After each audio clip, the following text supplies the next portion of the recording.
Un saludo muy especial a todos nuestros hermanos, amigos, veo rostros nuevos, qué bendición poder tenerles bienvenidos, de verdad que es una gran alegría y esperamos que se sientan pero muy bien, muy felices al compartir con nosotros este tiempo tan especial.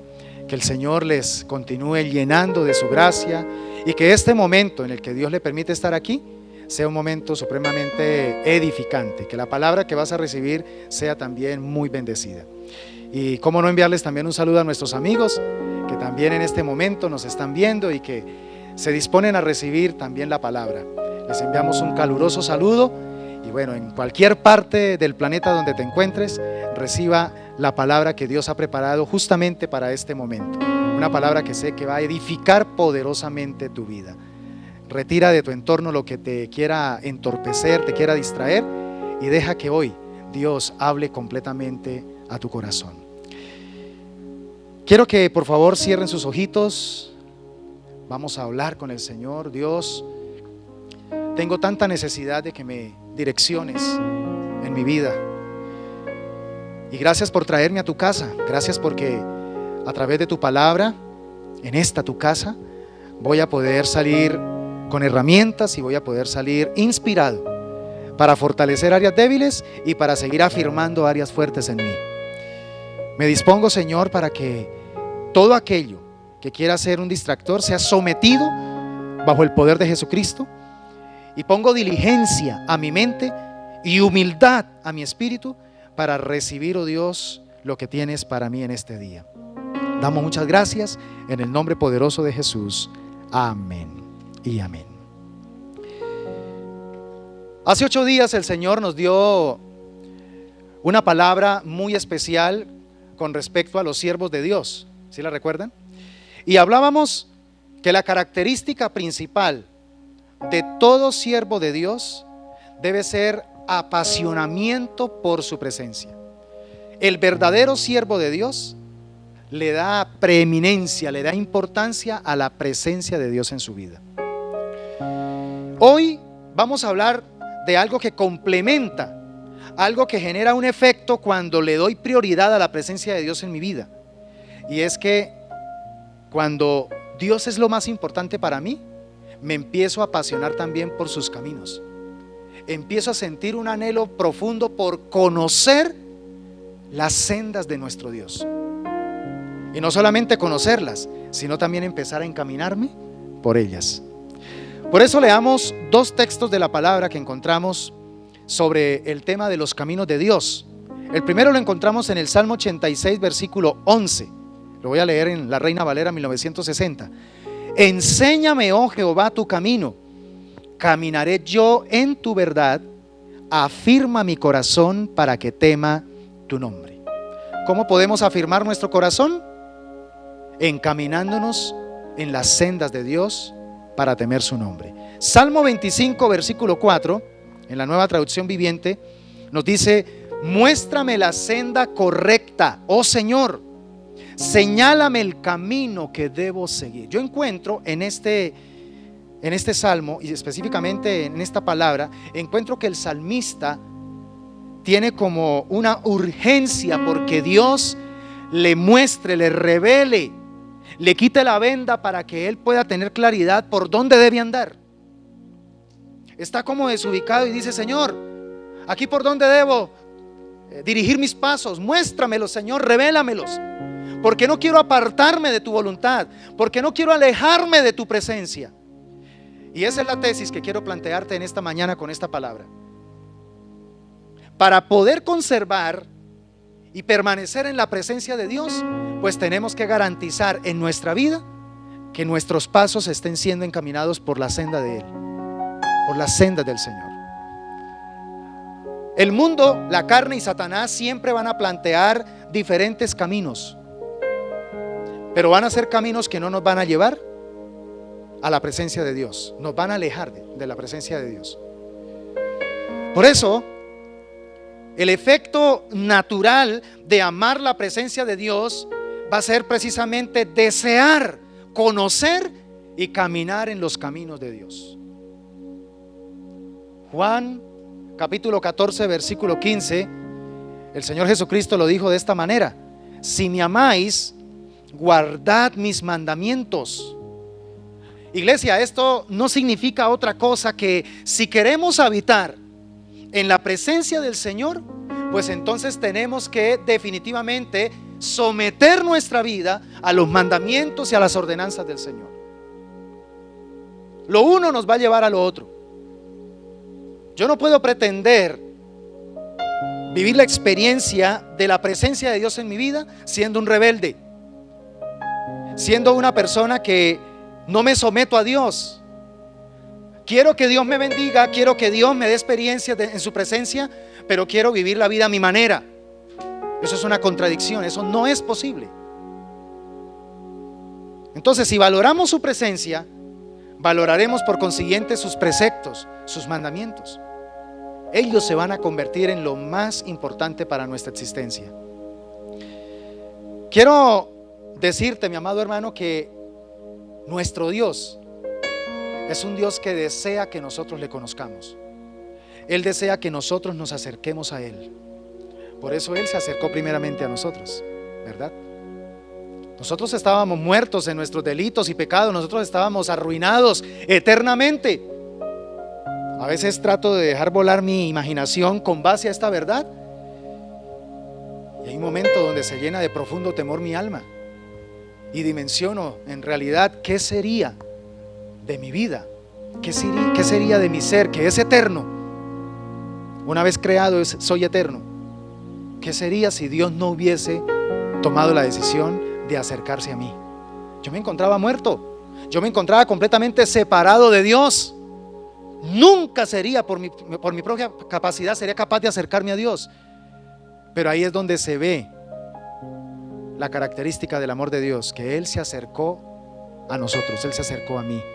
Y porque se acercó a mí, ahora el Señor desea que yo cultive esa comunión con Él. Y para cultivar esa comunión con Él, entonces yo tengo que definitivamente estar muy atento a mirar cuáles son los caminos que Dios me plantea, para que tome la decisión de recorrerlos para mantenerme cerca de Él. Y de eso se trata lo que te voy a dar en los próximos minutos. Quiero plantearte algunos de esos caminos que tenemos que recorrer si es que verdaderamente valoramos la presencia de Dios, como solemos decirlo a veces en lugares públicos. Señor, yo te amo. Señor, eres mi vida, eres mi pasión, Señor. Entonces, si realmente eso que le cantamos a Dios, eso que de pronto hasta le decimos en algunas oraciones, si realmente eso es cierto, entonces vamos a demostrárselo de manera intencional. ¿Cómo? Caminando todos los días, por lo menos en estas 3 sendas que yo te voy a plantear. La primera senda, o el primer camino de Dios, es el camino de la santidad. Diga conmigo: camino de santidad. Iglesia, es imposible discernir la voluntad de Dios sin santidad. La Biblia claramente nos dice que sin santidad nadie verá a Dios. Vamos a leerlo en la Nueva Traducción Viviente, Hebreos 12:14. Esfuércense por vivir en paz con todos y procuren llevar una vida santa, porque los que no son santos no verán al Señor.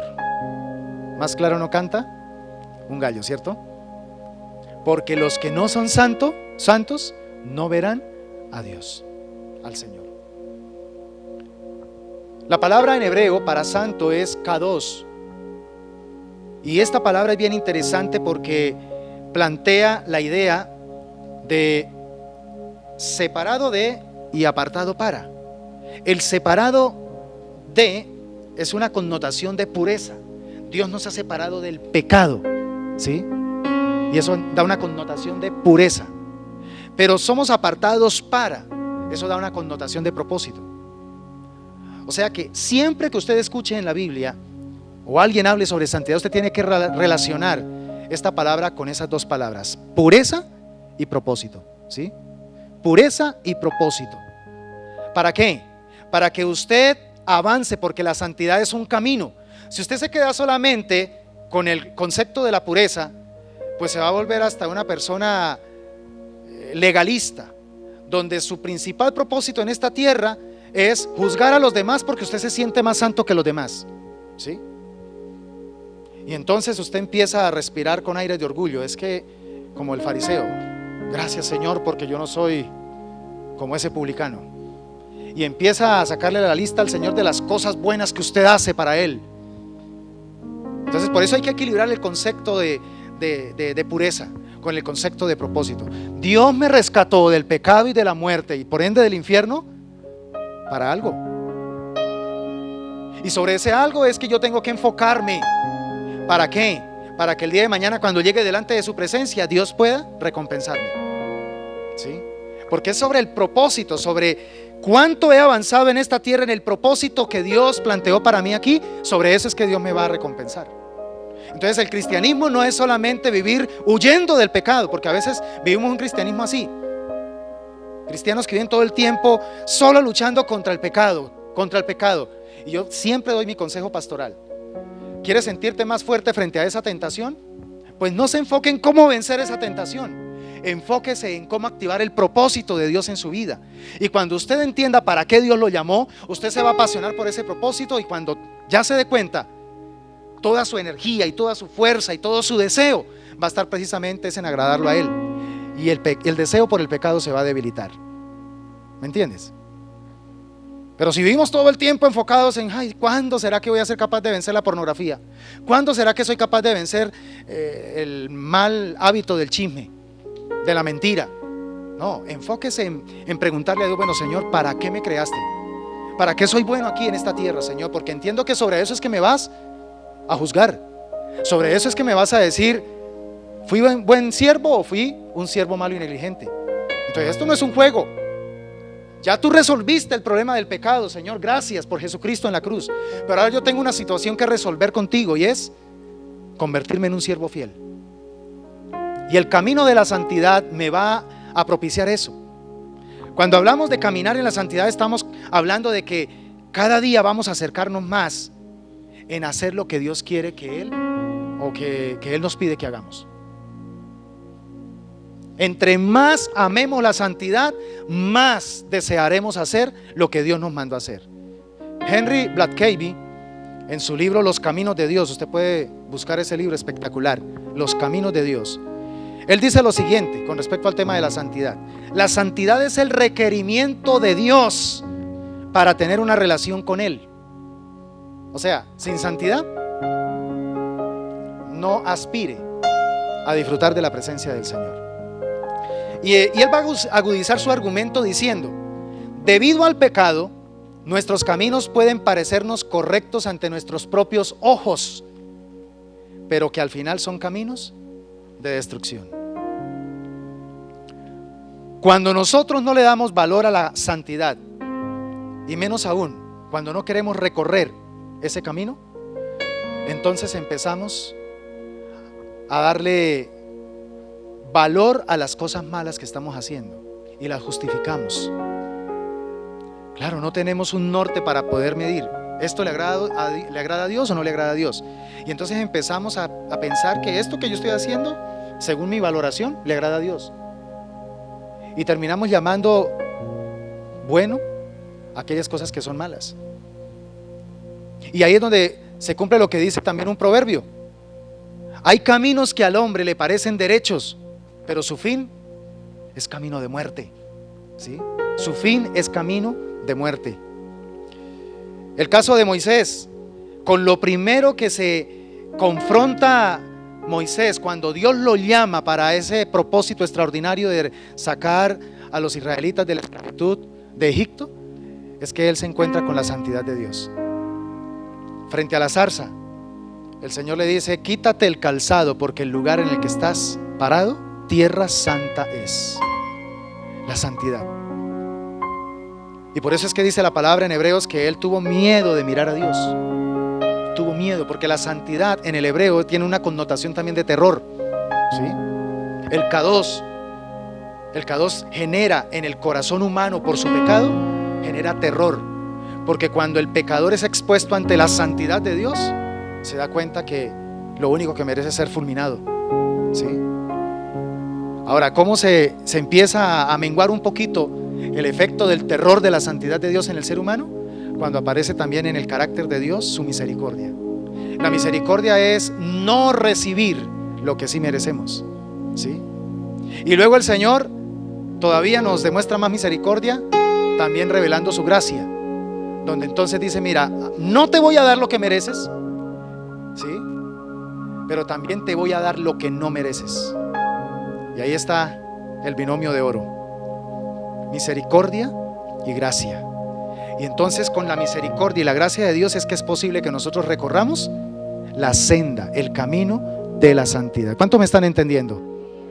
Un cristiano que vive en santidad evidencia la presencia de Dios en su relación con su esposa, con su esposo, con sus hijos. La santidad tiene que ser algo práctico. La santidad no tiene que ser simplemente algo religioso, trascendente. No, la santidad tiene que verse precisamente allá en la realidad de nuestra cotidianidad, ¿sí? Tenemos que ser puros en nuestra relación matrimonial, pero también tenemos que demostrarle a nuestra familia que estamos en esta tierra para algo más que esta misma tierra. Existimos para algo más grande, existimos para un propósito superior, y debemos encaminar a nuestra familia bajo esa perspectiva.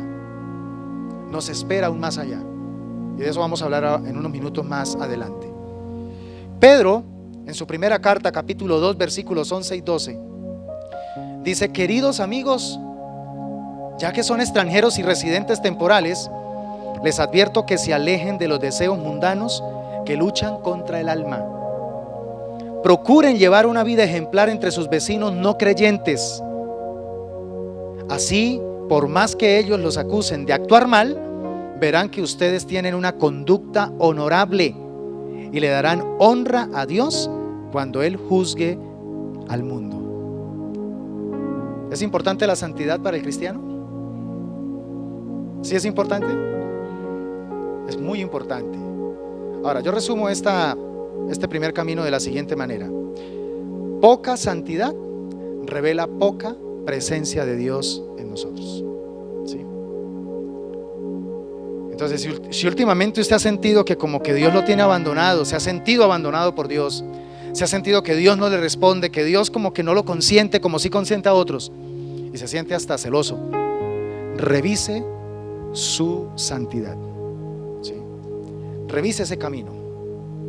¿Lo estás recorriendo o estás siendo renuente? Sabes que tienes que recorrer esa senda, pero dice: no, es que es muy exigente, es que me toca entonces dejar de hacer ciertas cositas que yo sé que tengo que dejar. Entonces más bien ahí yo voy transando poco a poco y voy negociando con Dios. Pero en lo más íntimo de su ser, el Espíritu Santo, que es el que nos convence de pecado, nos está diciendo hace un buen tiempo: sin santidad no me verás. Sin santidad no espere que yo te responda. Sin santidad no espere que yo te dé un milagro del que por tanto has orado. Y no porque no pueda yo hacerlo, sino porque no estás preparado. Porque si te doy en este momento ese milagro, te hace daño, porque te estás negando a formar el carácter de santidad que necesitas para permanecer en mi presencia. Hay un segundo camino de Dios, y que Él espera que nosotros lo recorramos, y tiene que ver con el camino de la soberanía de Dios. El camino de la soberanía de Dios. Y para que usted lo entienda un poquito más, este camino se podría definir como el camino de la plena obediencia. La soberanía de Dios nos debe recordar todo el tiempo que Él, valga la redundancia, Él es Dios y nosotros somos criaturas. Amén. Y esto como que en estos tiempos fácilmente se olvida, ¿sí? Porque estamos en un tiempo donde los papeles se quieren invertir. Queremos colocar al único Dios verdadero como uno de tantos dioses más, ¿sí? Y queremos subir al hombre a la divinidad, queremos divinizarlo, ¿sí? Entonces, entre más se esté alimentando en el ser humano esa tendencia a ser Dios, pues entonces más fácilmente va a tener esa tendencia a cuestionar lo que Dios le dice que debe hacer o que debe dejar de hacer. Cuando Dios te ha hablado, por ejemplo, a través de una lectura de un pasaje de la Biblia, o a través de una prédica, o a través de un mensaje por YouTube, o a través de pronto de un versículo que un hermano o un amigo te mandó y justamente te dio en el blanco, o aún en un momento de esos que tú tienes esporádicamente de intimidad con Dios y justamente el Señor le habló a través de un versículo, cuando Dios le dijo, mira, y le puso el dedo donde, ¿qué decidiste frente a lo que Dios te habló? ¿Someterte o mantenerte erguido? Esa actitud es la que va a determinar si estás dispuesto a recorrer el camino de la soberanía de Dios o rechazarlo. ¿Cuándo le demuestro a Dios que verdaderamente lo reconozco como mi soberano? Y no solamente como mi soberano, sino como el soberano sobre todo el universo. Cuando Dios me habla y decido prontamente o diligentemente obedecer. Por eso dice el Señor, si oyereis hoy su voz, no endurezcáis vuestros corazones. Porque Dios está esperando que nosotros, frente a su soberanía, nos sometamos. Es cierto, la soberanía de Dios muchas veces se manifiesta con situaciones o con experiencias donde nosotros no tenemos la claridad del cuadro completo, ¿sí? Pero ¿por qué Dios me está ordenando hacer esto? No lo entiendo. Pero ¿por qué me está pasando esto? Y Dios no me lo explica. O sea, Dios lo siento como ausente. ¿Qué sucede? Dios no te está pidiendo que entiendas todo lo que Él te está permitiendo vivir, pero lo que sí te está pidiendo todo el tiempo es absoluta obediencia. Absoluta obediencia. A mí siempre me ha inquietado el pensamiento de que cuántas bendiciones que Dios ya tiene dispuestas para nosotros, nosotros no las hemos recibido. Y solo por una razón: porque no nos sometemos a su soberanía. Porque estamos todo el tiempo es con el cuestionamiento, estamos todo el tiempo es con la preguntadera. Ahora, no es malo preguntarle a Dios, pero una cosa es preguntar por algo que no entiendes a Dios. En la Biblia hay muchos ministros, muchos siervos de Dios que le hicieron preguntas a Dios, pero no lo cuestionaron. Miren, ni siquiera Job ni siquiera con todo lo que le sucedió y que no entendía, pero absolutamente nada, no lo cuestionó. Eso sí, le hizo preguntas, ¿sí? Le hizo muchas preguntas. ¿Y sabe cómo Dios le respondió a Job con sus preguntas? Le respondió con 106 preguntas más, ¿sí? O sea que ¿cómo quedó el pobre de Job? Y nomás con la primera quedó sin respuesta. ¿Dónde estabas tú cuando yo estaba colocando el círculo de la tierra? Con eso ya. Entonces lo que aprendemos del libro de Job es que Dios no espera que nosotros tengamos respuestas a todas las preguntas de la vida, pero Dios sí espera que nosotros tengamos toda la disposición para someternos a la voluntad de Dios. Si Dios me dice que tengo que caminar por acá y aunque no lo entienda, bueno, si Él lo dice, pues voy a ir, ¿sí? Porque Él es soberano. Y como siempre lo he dicho en otras enseñanzas, la garantía de la soberanía de Dios para estar más tranquilos nosotros es que si lo amamos a Él, todo obrará para bien, ¿sí? Aunque no entendamos, Él estará obrando algo para nuestro bien, porque le amamos. Entonces aquí el asunto no es estar rajándonos el cerebro para ver, pero ¿por qué Dios? No. Y ni siquiera para qué. Simplemente deleites en el Señor. Deleites en el Señor. Aprenda a amarlo, aún en el silencio, como Él también lo hace con nosotros. Y después el Señor te va a sorprender. Y vas a entender, wow, definitivamente eres el mejor ajedrecista, Dios. Porque yo no estaba viendo el cuadro completo. Ahora entiendo por qué permitiste que dijese esto o que no me hicieran aquello, y yo haciendo fuerza para que se abriera esa puerta y resulta que me estabas protegiendo de algo terrible. Ahora sí entiendo, Dios. Soberanía. Siempre la soberanía nos da esa garantía. Aunque no entendamos, todo terminará obrando para nuestro bien. Job 41 versículo 11 nos dice algo muy claro con respecto a la soberanía de Dios. ¿quién me ha dado a mí primero para que yo restituya? Todo lo que hay debajo del cielo es mío. La soberanía de Dios nos recuerda que Él es el dueño de todo, ¿sí? Ahora, échele un vistazo a tu propia vida. ¿En qué áreas tú te estás sintiendo dueño? Porque en las áreas donde tú te estás sintiendo dueño, la soberanía de Dios está siendo rechazada por tu alma. Y donde no hay soberanía de Dios, no puedes acceder a la presencia de Dios. A la presencia de Dios. Lo que va a determinar si Dios irá con nosotros o no es precisamente nuestro grado de obediencia a su voluntad. Pregúntele al pueblo de Israel. ¿Qué ejemplo más claro tenemos en la Biblia? Está todos los días frente a nuestros ojos, pero no queremos verlo.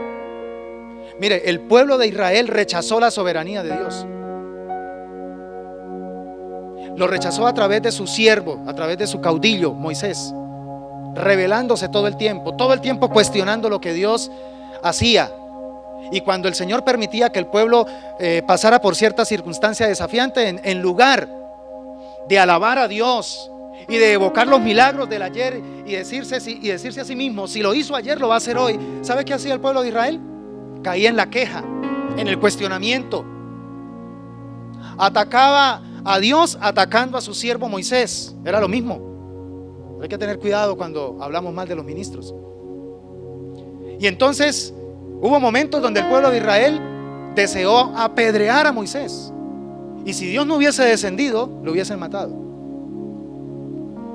Entonces, un pueblo que rechazó la soberanía de Dios fue un pueblo entonces que retrasó la promesa de Dios 40 años. Dios tenía preparado darle esa promesa a su pueblo. Algunos dicen que en 11 días, otros dicen que en 3 meses, otros dicen que máximo en año y medio. Pero se retrasó 40 años. Pero no fue todo. Ese retraso por la desobediencia y por no aceptar o no recorrer el camino de la soberanía de Dios hizo que el pueblo de Israel cobrase por lo menos 600,000 víctimas. Eso es lo que se estima. 600,000 muertos hubo en cada una de esas manifestaciones en las que Dios tuvo que traer juicio por la rebelión, por no aceptar la soberanía de Dios. Y lo más triste, agotó a su líder Moisés, lo agotó emocionalmente, al punto donde hubo un momento donde Moisés se llenó de tanta rabia contra el pueblo, a pesar de que era el hombre más manso sobre la tierra. O sea, sacarle la chispa a Moisés no era fácil, pero llegó un momento donde definitivamente Moisés dijo: tendré que sacarles agua de esta peña. Inmediatamente golpeó la peña y no santificó el nombre del Señor frente al pueblo de Israel. Y desciende Dios y le dice: qué pena, hijo, pero también para ti hay juicio. Viene juicio para mi pueblo, pero también para ti. Y de hecho era necesario, porque si Dios no enjuicia a Moisés en ese momento, la rebelión en el pueblo va a ser mayor. Ustedes se han dado cuenta que el método de Dios para no permitir que el pecado se siga propagando es cortando, ¿sí? Cortando. Y Dios tuvo que literalmente cortar a Moisés. Solo que el Señor lo hizo de una manera muy diplomática. Él mismo le hizo el sepelio, ¿sí? Lo dejó ir al monte Nebo, subió cantando, ¿sí? Adorando a Dios. Y cuando allá estuvo en el monte, el Señor entonces decidió cortarlo. Y después lo enterró en un lugar que hasta el día de hoy nadie sabe dónde está. Bueno, ya nosotros sabemos que apareció en el monte de la Transfiguración, ¿cierto? Pero el cuerpo de él, nadie sabe dónde está. Mis hermanos, entendamos por favor que Dios no negocia nuestra obediencia. Dios no negocia nuestra obediencia. No seamos necios tratando de pensar que cuando se trata de hacer algo que Dios me ordenó hacer, negociar a ver por los laditos, a ver. No, nosotros no nos podemos burlar de Dios. ¿Obedecemos o no obedecemos? ¿Sí? Si obedecemos, hay consecuencias para la obediencia. Si desobedecemos, pues tranquilo, hermanito, hermanita, también hay consecuencias para la desobediencia. Y paremos ahí, no discutamos más, ¿sí? Bendiciones para el que obedece, maldiciones para el que no obedece. Ah, pero eso es en el Antiguo Testamento. No, señores, el principio es eterno.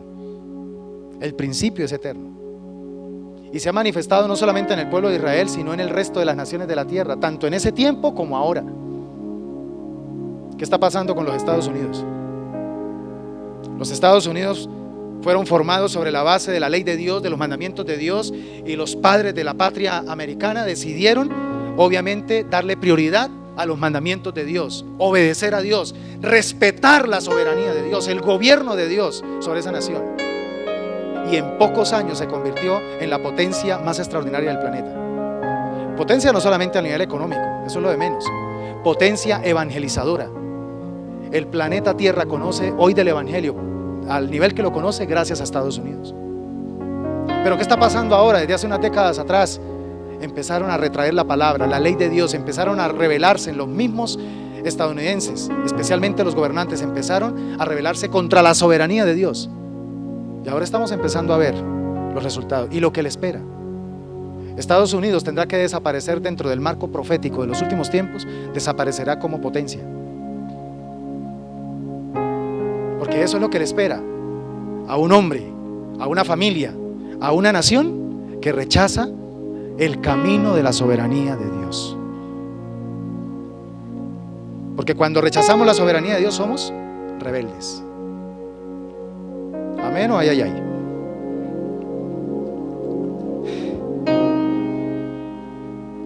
Iglesia, un tercer camino. Y es un camino también que conmueve mucho el corazón de Dios. Y es el camino de la fidelidad. El camino de la fidelidad.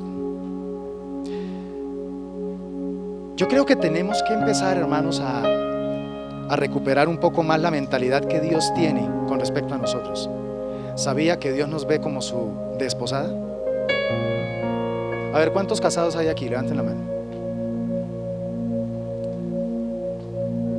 Usted que tiene su pareja, ¿cómo se siente cuando de pronto su pareja empieza a mirar por allá para otro lado? ¿Usted se siente halagado? ¿Usted se siente feliz? Bueno, algunos hasta de pronto. ¿Cómo se siente usted cuando empieza a detectar que su pareja como que empieza a ser más comprensivo y más atento con otra persona? Eso inmediatamente le mueve el piso, ¿cierto? Pues sabe que nosotros estamos provocando muchas veces a celos a nuestro Dios. Ay, pero si Él es Dios. Sí, pero Él mismo reveló que Él es fuerte y celoso. Y el pecado que le produce celos a Dios se llama idolatría. Porque la idolatría es prostitución espiritual. La idolatría no tiene que ver solamente con inventarme un matachito y ponerlo ahí y arrodillarme y hacerle oraciones. Los ídolos de este tiempo son todavía más complicados, porque están dentro del corazón. Sí, están dentro del corazón y son más difíciles de desarrollar. Está el ídolo del tiempo. Está el ídolo de nuestros propios sueños, nuestros propios planes. ¿Sí? Tiene más peso para mí lo que yo quiero lograr en esta vida que lo que Dios diseñó para mí desde antes de la fundación del mundo. Y entonces de tiempo en tiempo el Señor me demuestra que está celoso y yo sigo provocándolo a celos. ¿Cómo? Haciendo mi voluntad. Y eso significa que soy un infiel. Cuando le doy más importancia a mi esposa, a mis hijos, que a mi Dios. ¿Sabe lo que dijo el Señor Jesucristo? Aquel que ama más a padre o a madre o a hijos que a mí, no es digno de mí. O sea, el asunto con Dios es un asunto todo o nada. ¿Sí? Recuerda que Él hizo un pacto con nosotros y Él espera que nosotros respondamos a ese pacto. Y el pacto se basa o se coloca sobre la base de la confianza. Dios decidió confiar en nosotros que íbamos a serle fieles. Pero Él, sabiendo que íbamos a ser infieles, entonces decidió hacer ese pacto de manera unilateral, porque Él sabía que si lo hacía bilateral, nosotros en el primer momento en que falláramos tendríamos que pagar con nuestra vida. Y por eso tuvo que hacer un pacto unilateral. Pero a pesar de eso, Dios espera que nosotros, por su misericordia y con la ayuda de su Espíritu Santo, podamos permanecer fieles a ese pacto. Entonces cuidémonos del adulterio espiritual. Cuidémonos de estarle dando más importancia, de generar más atención a esos ídolos, porque eso provoca hacerlo a Dios, y Dios es un Dios celoso. Yo conozco varias experiencias, hermanos, del celo de Dios, y qué cosa tan terrible. Horrenda cosa caer en manos de un Dios vivo. Esto no es un juego, porque es que por un lado estamos diciéndole a Dios que lo amamos, que deseamos su presencia, que queremos más de Él, pero en la práctica de la vida somos renuentes en empezar a dar pasos en los caminos que Dios nos está planteando. Hoy el Señor está siendo muy claro con cada uno de nosotros. Esto no es una prédica más, iglesia. Esto es una voz de alerta de Dios para nosotros. Porque el cristianismo que se está viviendo en este tiempo es un cristianismo donde tenemos que ponernos alertas. Es un cristianismo donde se está pretendiendo es acomodar las verdades de la Biblia a nuestros intereses. Y eso no es así. Soy yo quien tengo que acomodarme al interés de Dios, al diseño de Dios. Y no porque Dios sea egoísta o egocentrista, no. Es porque Dios es el único que verdaderamente sabe lo que a mí me conviene. Dios realmente sabe lo que va a traer verdaderamente satisfacción, vida, prosperidad a mi vida, a mi alma, a mi descendencia. Pero a veces somos tan, pero tan infieles, que sabiendo que eso nos va a traer maldición, seguimos adulterando, seguimos fornicando, seguimos teniendo relaciones con otros ídolos. Aquí entra en juego algo sumamente icónico en el carácter de Cristo y que tiene que convertirse para nosotros en algo de lo que más tenemos que trabajar en nuestro carácter, y tiene que ver con la integridad. La integridad es lo más importante que debemos construir en nuestro trasegar cristiano. Integridad, diga conmigo, integridad. Iglesia, cuán importante que nosotros le demos valor a la integridad. El Salmo 15 nos dice claramente cómo ser íntegro, porque a veces sí, esa palabra yo la he escuchado muchas veces, pero ¿cómo puedo ser íntegro? Salmo 15, rápidamente leámoslo. Señor, ¿quién puede adorar en tu santuario? ¿Quién puede entrar? Mire, habla de una puerta. ¿Quién puede entrar a tu presencia en tu monte santo? Sin integridad tampoco se puede accesar a la presencia de Dios. Los que llevan una vida intachable y hacen lo correcto, los que dicen la verdad con corazón sincero, ojo, verdad con corazón sincero, los que no se prestan al chisme ni le hacen daño a su vecino, ni hablan mal de sus amigos, los que desprecian a los pecadores descarados y honran a quienes siguen fielmente al Señor y mantienen su palabra, aunque salgan perjudicados, los que prestan dinero sin cobrar intereses y no aceptan sobornos para mentir acerca de un inocente. Y termina diciendo, el fruto de la integridad, esa gente permanecerá firme y para siempre. ¿Sí? Los íntegros permanecerán firmes para siempre. Entonces, si hay algo, iglesia, que garantice la presencia de Dios en nosotros, es la integridad.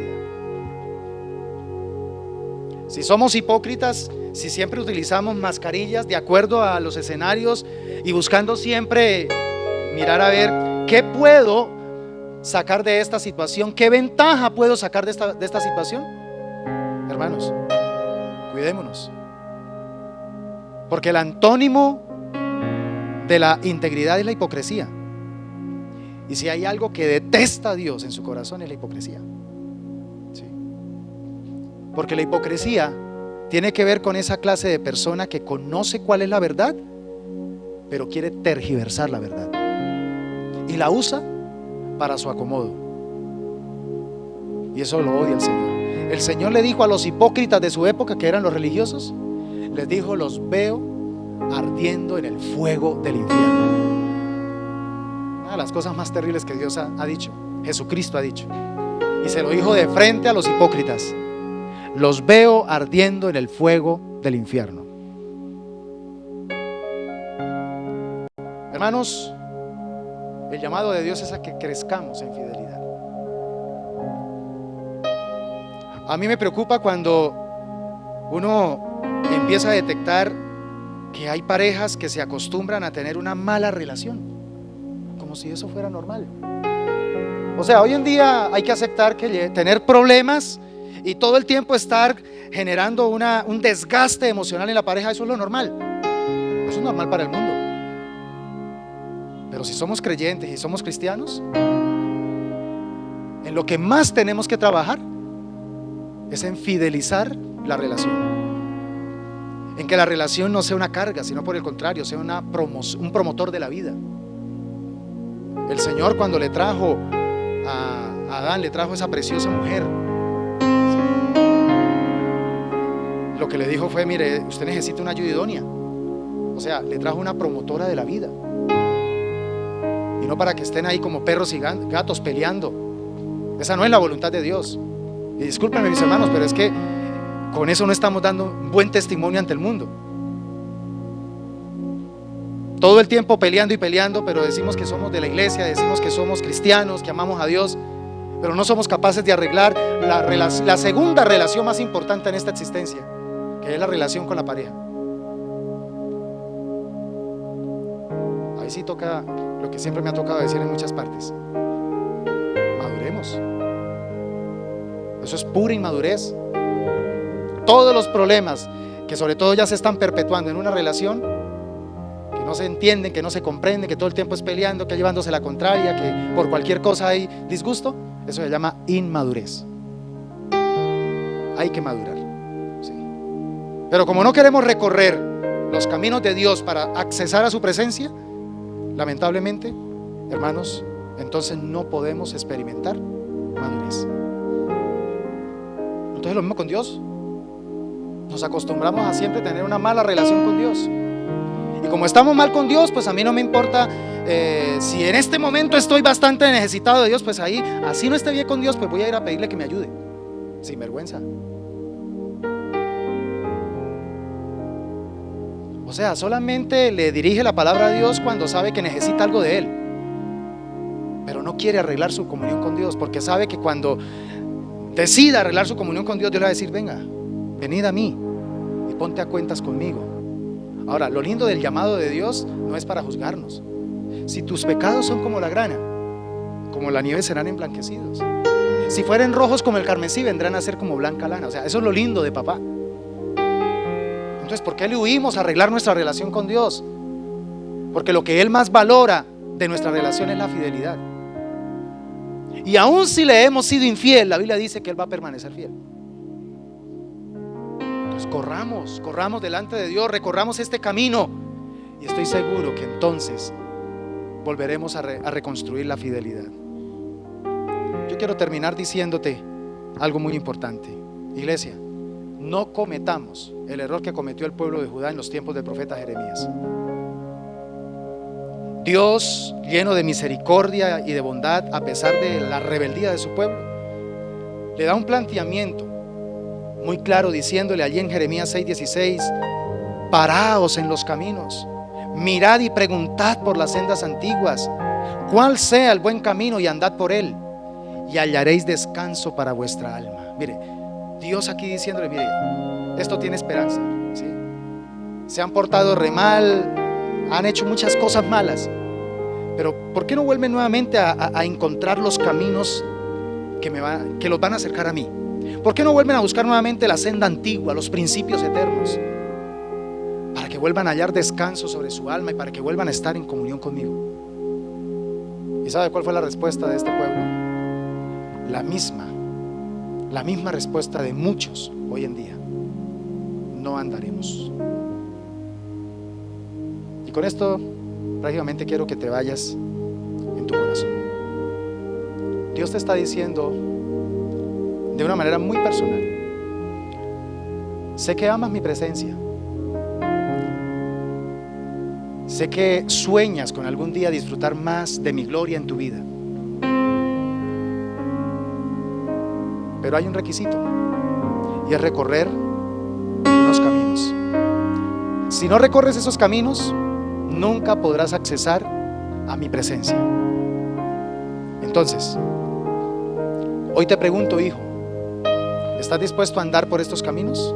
¿O me vas a responder como en antaño? No andaré. Eso lo decidimos cada uno de nosotros. Amén. Cada uno de nosotros somos los que vamos a decir de aquí en adelante si voy a andar o no voy a andar. Ahora, como pastor te digo, el consejo es: decide andar por el camino de la santidad, por el camino de la obediencia plena y por el camino de la fidelidad, y te aseguro que experimentarás más a menudo y de manera permanente la presencia de Dios. Y en últimas, hermanos, es lo único que necesitamos. Usted no necesita plata, usted no necesita absolutamente nada en esta tierra, sino solo la presencia de Dios. Y con la presencia de Dios, el Señor lo va a sorprender y le va a proveer mucho más de lo que imagina. Eso es lo que nosotros debemos priorizar en nuestra vida. Cierra tus ojos, por favor. Dios, cuánto necesitamos prestarle atención a esta palabra. Cuánto necesitamos, Señor, mirar con seriedad la situación en la que actualmente nos encontramos con respecto a tu presencia. Hoy nos hemos dado cuenta que para poder disfrutar de tu presencia necesitamos recorrer los caminos de Dios. Nos has hablado de 3 caminos clave: el camino de la santidad, el camino de la soberanía de Dios, que es el camino de la obediencia plena, y el camino de la fidelidad. Mi Dios, ayúdanos. Necesitamos empezar a revisar con total sinceridad en qué andamos mal. Quizá estamos recorriendo otros caminos con la esperanza de acercarnos más a Dios, pero hoy la tenemos clara: todo camino diferente a los caminos de Dios no nos llevarán a Dios. Por el contrario, nos alejarán de Dios. Y aunque pensemos que son buenos caminos, terminarán siendo caminos de derrota, caminos de muerte, caminos de destrucción, caminos donde vamos a perder recompensas. Que hoy volvamos, Señor, a darte la prioridad, que volvamos a amar la santidad, que volvamos, Señor, a apasionarnos por la obediencia, y sobre todo que cuidemos y cultivemos nuestra fidelidad a ti, porque es lo que tú más esperas de nosotros. Con esta palabra, Señor, pido para que cada persona aquí presente salga de este lugar tomando decisiones. ¿Qué va a hacer en cuanto a su espiritualidad? ¿Qué va a hacer en cuanto a lo que Dios hoy está planteando? Señor, siempre tú, cuando nos convocas a tu casa para escuchar tu palabra, es porque necesitas confrontarnos con cosas en las que necesitamos mejorar, con cosas en las que necesitamos, Señor, redireccionar. Así que recibimos con total humildad tu palabra. Recibimos, Señor, con sencillez tu palabra, pero también con la diligencia de poner por obra lo que nos has hablado. Y entonces veremos, Señor, el fruto de tu palabra en nuestros corazones. En el nombre poderoso de Jesús. Amén. Gracias por visitarnos y permanecer con nosotros hasta el final. Esperamos que el contenido de este video haya sido de tu agrado. Si quieres recibir más, suscríbete por favor a nuestro canal. Y si quieres seguir disfrutando de más videos como este, quédate con nosotros. Este es nuestro más reciente video. Dios te bendiga.